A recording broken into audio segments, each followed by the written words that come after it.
For number 1, we're going to use the calculator instead of doing it by hand. We're going to turn it on, and then for number 1, it's going to be mode 5, 1. And for each coefficient and constant, we're going to type in the value. So the first coefficient is 3. We're going to type in 3, hit equals, it's going to enter it and move over to the right. 5, hit equals, it moves over to the right. Then 9, hit equals, it moves over and down. 9 again, equals. 2, equals, and then be careful, I'm going to hit the negative, you can hit the minus. So negative 12, 1, 2. Hit equals, and notice it kicks that back out, then hit equals again. And it tells me x equals negative 2 and y equals 3. So our answer for number 1 is going to be negative 2, 3. Number 2, this is the larger one. That's going to be mode 5, 2 for that big array. Mode 5, 2. Number 2, that's going to be mode 5, 2. Mode 5, 2. Huge array of numbers. So I'm going to type in mode 5, 2 to get into the next function, mode 5, 2. Notice I have a huge array of zeros, and I'm going to enter the coefficient and the constants. So the first coefficient is 2. I hit equals, and then that's a 1 there, 1, y. So 1 equals, and then negative 2 equals, 31 equals.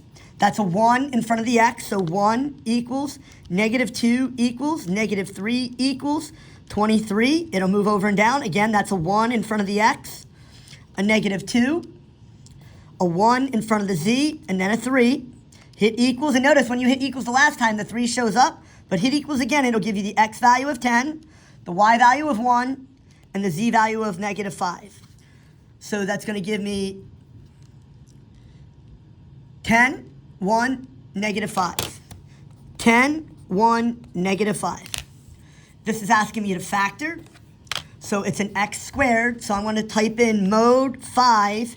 And notice 3 is the x squared. So mode 5, 3 for number 3. I'm going to type in the coefficient. 3 equals, 4 equals, 1 equals.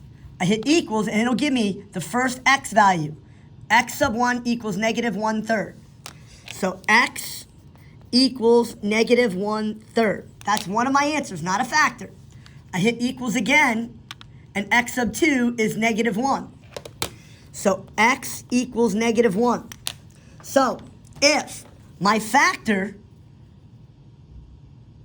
is going to be the linear equivalent of this answer, the opposite of dividing by 3 is multiplying by 3. So I want to throw that 3 up in front of the x. So for number 3, the first factor will have a 3x in it. And then the opposite of minus 1 would be plus 1. So the factor would be 3x plus 1. If my answer is just x equals negative 1, the factor is going to be x plus 1. X plus 1. For number 4, same move. So you can type in mode 5, 3 again, or just hit the AC button twice. So if you type in AC, AC, it clears it out. We're going to type in the coefficients and the constant. 18 equals, negative 9 equals, negative 14 equals. So my first answer is x equals 7, 6. So the opposite of dividing by 6 is multiplying by 6. So that's going to give me 6x. So I'm going to write down the answers as x equals 7, 6. And my other answer, x sub 2, is going to be negative 2/3. So my other answer is x equals negative 2/3. In your calculator, it would say x sub 1 and x sub 2. The opposite of dividing by 6 is multiplying by 6. So that would generate a 6x as one of my leading coefficients. The opposite of plus 7 is minus 7. So there's my linear factor, 6x minus 7. The opposite of dividing by 3 is multiplying by 3. That would be 3x. And the opposite of minus 2 is plus 2. For number 5, it's x to the 3rd. So in my calculator, it's going to be mode 5, 4. Mode 5, and notice, x cubed is going to be x mode 5, 4.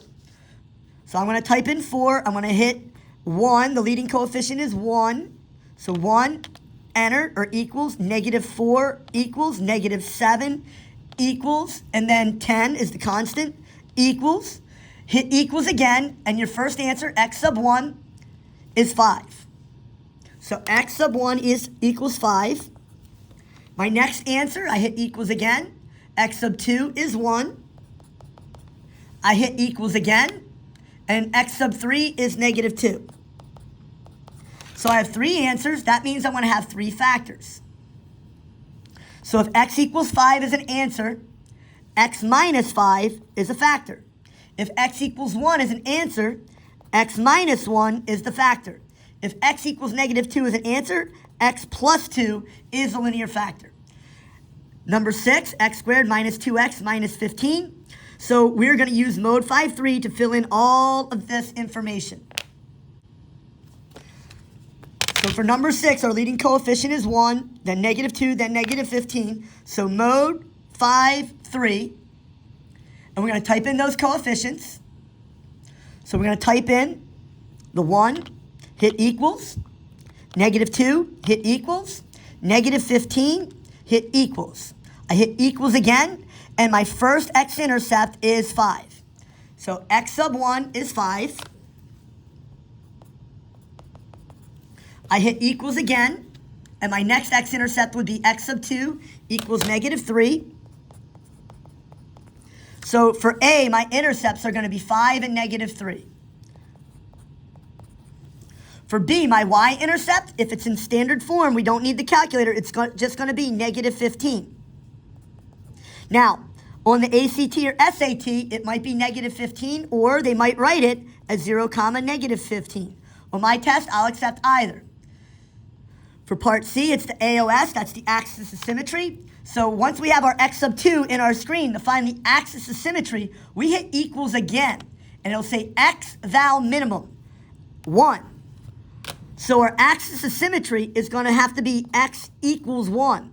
And you have to put the x equals 1 because it's an equation. It's a vertical line. For part D, our x equals 1, it's asking for our vertex in part D. So for x equals 1, that 1 is going to go here for our vertex. Now we hit equals one more time, and it'll give us the y value of that vertex, negative 16. For part E, we are asked to write the equation in vertex form. This is considered standard form, ax plus bx plus c. So A, B, C, that's how we found out the solutions, by using the calculator and typing in the coefficient A, the coefficient B, and the constant term C. Now the equation in vertex form is y equals the leading coefficient. In this case, it's 1, so I won't need that, times x minus h squared plus k. So your Algebra 2 teacher often said that this was h and this was k. I like to say opposite same. So I don't need the letter A because that's the 1 out in front. So my equation in vertex form is going to be y equals, if you want to put the 1 there, you can. I'm not going to. X, and now what's the opposite of 1? The opposite of 1 is negative 1. Close parentheses squared. Opposite, same. I just copy down the negative 16. So once you have the vertex, you can get the vertex form. For I, as soon as you see the letter I, you want to go to complex mode. That would be mode 2. And it would be misspelled at the top of your screen, complex. Now we're going to type this in just like it looks. In order to type it in just like it looks, we have we have a negative 3i here. So we're going to type in negative, and the negative button is here, negative 3. And to get the I to appear, that's this English button. You see the cute little I? We're going to hit that English button, and the I appears. Open parentheses, 7 English. That's a minus, not a negative. So we don't want to hit the negative on that one. We want to hit the minus button. 5, close parentheses, hit equals 21 plus 15i. 21 plus 15i. For number 8, again, we are in mode 2 because there's an I there. And we're going to type it in just like it looks. I'm going to hit the open parentheses, 8. And now that's a minus 4, not a negative 4. Minus 4 English. Close parentheses, open parentheses. Now that's a negative 3. So I'm going to type in negative 3 plus 9 English. Close parentheses, hit equals 12 plus 84i. 12 plus 84i. For number 9, we're going to want to use the fraction button. It's a very helpful button. There's the fraction button. So I want to hit the fraction button, and I'm going to type in 2 English, 2i. Now I'm going to use this like a mouse pad. Down arrow, 1 plus English. Hit equals, 1 plus I is my answer. So for number 9, it's 1 plus I. For number 10, we're going to hit the fraction bar again. Now, there is no I in number 10, but we can keep it in complex mode if we want to. We don't have to, but it doesn't matter in this case. So I'm going to hit the fraction bar. I'm going to get that nice fraction, that box over box. 5, down arrow, be careful. Square root 3. Now, in order to get out of the square root, we have to hit the right arrow button. Right arrow, that's a minus, not a negative. We're going to use the minus button. Minus 1. Hit equals, and it'll rationalize it for us. That's a pretty large answer. 5 plus 5 root 3 over 2. 5 plus 5 root 3 over 2.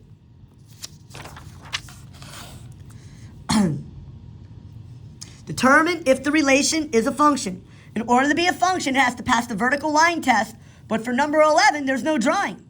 So I have to see if the x values repeat. Notice, a 2, a negative 3, a 4. Oh, the 2 and the 2 repeat. That means no. Number 11 is not a function. For number 12, if you draw a vertical line anywhere through that W, it can only hit it once. That means it passes the vertical line test. For number 13, you have to visualize what y equals x squared looks like. Y equals x squared looks like a parabola. Does a parabola pass a vertical line test? Yes. For number 14, you have to visualize that x squared plus y squared is a circle whose radius is 4. Now, if I just have that circle drawn, does a circle pass the vertical line test? No. A circle is not a function. For number 15, we want to evaluate this function, 2x squared plus 3x minus 5 at x equals 0. The shortcut, if you just plug in 0 there and there, you'll be left with the y-intercept. So f of 0 equals negative 5. To plug in 1, you could use the calculator to plug in 1, but the shortcut is if they ask you to plug in 1, just copy down the coefficients and the constant. So 2 plus 3 is 5. 5 minus 5 is 0. For part C, we're going to have to actually do the arithmetic. So I'm going to copy down 2 parentheses, negative 1 inside the x, squared, plus 3 times negative 1, close parentheses, minus 5. I'm not going to show off and show you how good my arithmetic is. I'm going to lean on the technology, and I'm going to type it in like it looks. 2, open parentheses. Now I'm going to hit the negative 1. You could either use the negative or the minus for this one. I'm going to use the negative 1, close parentheses. And then we have a cute little x squared button right here. Plus 3, parentheses, negative 1, close parentheses, minus 5. We have to type in a minus 5 here. And once we have that typed in accurately, we hit equals, and our answer is negative 6. For D, we cannot, I repeat, we cannot use the calculator. This is a variable we're plugging in. So it's going to be 2 times negative x squared plus 3 times negative x minus 5. Now we have to remember our rules. So a negative x times a negative x is positive x squared times 2. That's going to give us 2x squared. 3 times negative x is minus or negative 3x minus 5. For E, we have to plug in the quantity. Instead of plugging in negative x like we did for D, we have to plug in x plus 4, wherever there's a variable up in our original expression. So 2 times x plus 4, the quantity squared, plus 3 times the quantity x plus 4, minus 5. So we have to evaluate this. We have to do x plus 4 times x plus 4. I'm going to do a little side work. X plus 4, x plus 4. So x times x is x squared. X times 4 is 4x. 4 times x is 4x. 4 times 4 is 16. Try to remember, we cannot just distribute that 2 across that quantity. So that 2 is going to be chilling here. And then we're going to combine like terms. X squared plus 8x plus 16. Close parentheses because we have to distribute that 2 across. Plus 3x, I'm going to cheat up a little, plus 12 minus 5. But 12 minus 5 I can do in my head. That's going to be 7. Now I have to distribute this 2. That's going to give us 2x squared plus 16x plus 32 plus 3x plus 7. Now my answer goes up here at E. So 2x squared plus 19x plus 39. Composite functions. So I want to compose f plus g. F is 2x plus 1. G is 3x minus 2. And it's not that big of a deal. It tells us to add them. So if I add them, I don't need to do anything fancy. I can just combine like terms. So 2x plus 3x is 5x. 1 minus 2 is negative 1. So 5x minus 1. Now, when I subtract them, it's a little bit more involved. This one isn't as quick. So I have my f value of 2x plus 1.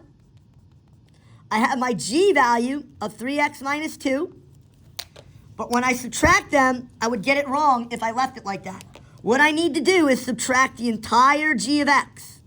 That means I have to distribute that negative across that back quantity. So that would be negative 3x, and a negative times a negative is plus 2. So 2x minus 3x is going to give us negative x. 1 plus 2 is going to give us plus 3. And that's it. Negative x plus 3. For C, we have to do f times g of x. So 2x plus 1 and 3x minus 2. 2x times 3x is 6x squared. 2x times negative 2 is negative 4x. 1 times 3x is 3x. 1 times negative 2 is negative 2. I'm going to combine like terms. 6x squared comes out all by itself. Now 3x minus 4x, that's going to simplify or combine to negative 1x. And then minus 2. For part D, what we want to do is just use this as our division bar. And it has us take f, which is 2x plus 1. We're going to put that on the top. And then the bottom is g, which is 3x minus 2. And that's it. We're done. That's all we have to do for part. Number 17 is a word problem. If the width of a rectangle is 3 times its length, so I'm going to draw a cute little rectangle. And if the width is x, this side is going to be 3x. And then it says, and the perimeter of the rectangle is 72. So the perimeter equals 72. If this bottom is 3x, this side is 3x. If this side is x, this side is x. So the perimeter, we add them up. So 1x plus 3x is 4x. 5x. 5x plus 3x is 8x. Equals the perimeter of 72.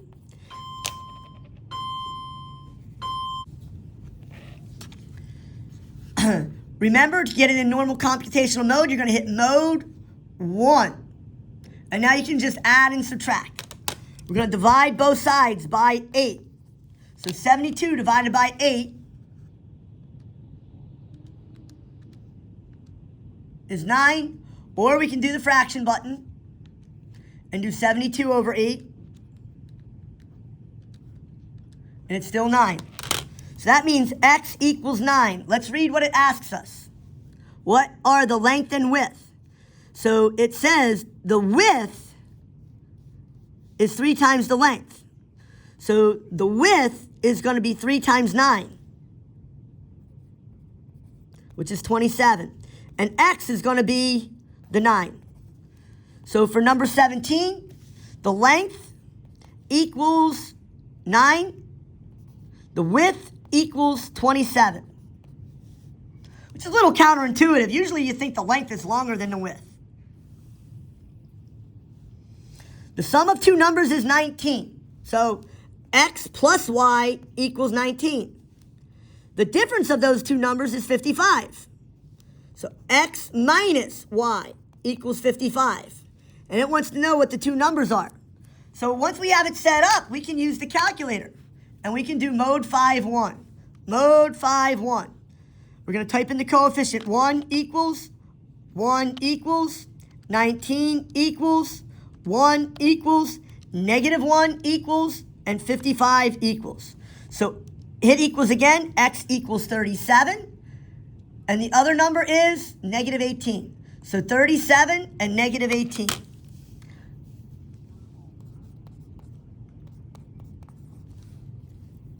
Number 19. There are 155 people at the basketball game. Tickets for the game are $2.50 for students and $4 for adults. So we have two different types of people. We got kids and we got adults. So I'm going to say kids plus adults equals 155 people. The kids cost $2.50. So that's going to be 2.50 times the kids, plus the adults are more expensive, 4y, and the total that they made at this game was $492.50. So now we can find out how many students and how many adults attended the game. We're going to use mode 5.1 again. Mode 5.1, we're going to type in the coefficients and the constants. So that's going to be 1 equals 155 equals 2.50 equals 4 equals 492.50 equals. So 85 kids and 70 adults. 85 students and 70 adults.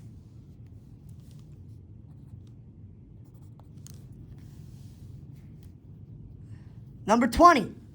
Jocelyn has $1.95 in her pocket made up of 27 nickels and dimes.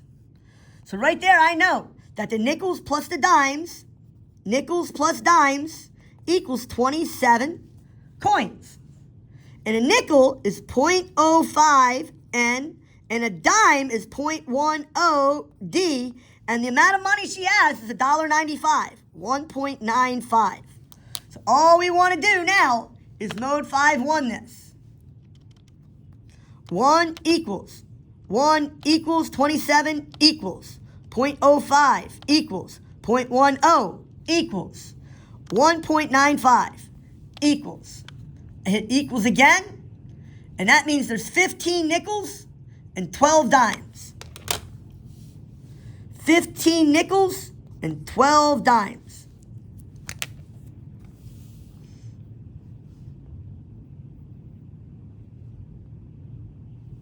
We're going to graph y equals 1/2 x minus 2. That's mx plus b. Where do I begin on the y-axis? -2. And my slope is 1/2. That means I go up 1 over 2. Right 2. Always go right. Up 1, right 2. Up 1, right 2. Go in the other direction. Connect your dots. Yes, it's a function. The x-intercept is over here at 1, 2, 3, 4. Everybody get on the dance floor. The y-intercept is at -2. And the domain, it goes to the left forever. It goes to the right forever. Y equals mx plus b. Mx plus b. I begin at 1, 2, 3, 4. Everybody get on the dance floor. And my slope is -2 over 1. So from there, I'm going to go down 2, right 1. Down 2, right 1. Down 2, right 1. Down 2, right 1. Yes, it passes the vertical line test. My x-intercept is 2. My y-intercept is 1, 2, 3, 4. My domain, it goes to the left forever. It goes to the right forever. In higher level maths, we use these fancy numbers. E is represented by 2.718. You can find that. Go to mode 1 and hit alpha red E. 2.718. I is the square root of -1. Pi, we should know, is 3.14. And phi is 1.618. It shows up in nature all the time.